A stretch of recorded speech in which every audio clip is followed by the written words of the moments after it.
ladies and gentlemen. The very word secrecy is repugnant in a free and open society, and we are, as a people, inherently and historically opposed to secret societies, to secret oaths, and to secret proceedings.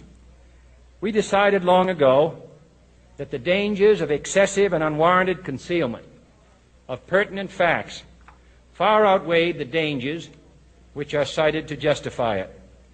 Even today, there is little value in opposing the threat of a closed society by imitating its arbitrary restrictions. Even today, there is little value in ensuring the survival of our nation if our traditions do not survive with it. And there is very grave danger that an announced need for increased security will be seized upon by those anxious to expand its meaning to the very limits of official censorship and concealment. That I do not intend to permit to the extent that it's in my control. And no official of my administration, whether his rank is high or low, civilian or military, should interpret my words here tonight as an excuse to censor the news, to stifle dissent, to cover up our mistakes, or to withhold from the press and the public the facts they deserve to know. For we are opposed around the world by a monolithic and ruthless conspiracy that relies primarily on covert means for expanding its sphere of influence, on infiltration instead of invasion, on subversion instead of elections, on intimidation instead of free choice, on guerrillas by night instead of armies by day. It is a system which has conscripted vast human and material resources into the building of a tightly knit, highly efficient machine that combines military, diplomatic, intelligence, economic, scientific, and political operations. Its preparations are concealed, not published. Its mistakes are buried, not headlined. Its dissenters are silenced, not praised. No expenditure is questioned, no rumor is printed, no secret is revealed. No president should fear public scrutiny of his program, for from that scrutiny comes understanding, and from that understanding comes support or opposition, and both are necessary.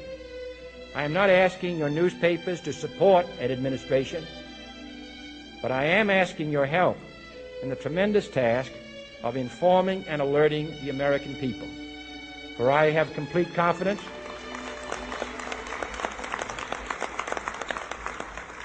in the response and dedication of our citizens whenever they are fully informed. I not only could not stifle controversy among your readers, I welcome it. This administration intends to be candid about its errors. For as a wise man once said, an error doesn't become a mistake until you refuse to correct it. We intend to accept full responsibility for our errors, and we expect you to point them out when we miss them. Without debate, without criticism, no administration and no country can succeed, and no republic can survive. That is why the Athenian lawmaker Solon decreed it a crime for any citizen to shrink from controversy. And that is why our press was protected by the First Amendment, the only business in America specifically protected by the Constitution, not primarily to amuse and entertain, not to emphasize the trivial and the sentimental, not to simply give the public what it wants, but to inform, to arouse, to reflect, to state our dangers and our opportunities, to indicate our crises and our choices, to lead, mold, educate, and sometimes even anger public opinion. This means greater coverage and analysis of international news, for it is no longer far away and foreign, but close at hand and local. It means greater attention to improved understanding of the news, as well as improved transmission. And it means, finally, that government at all levels must meet its obligation to provide you with the fullest possible information outside the narrowest limits of national security. And so it is to the printing press, to the recorder of man's deeds, the keeper of his conscience, the courier of his news, that we look for strength and assistance, confident that with your help, man will be what he was born to be, free and independent.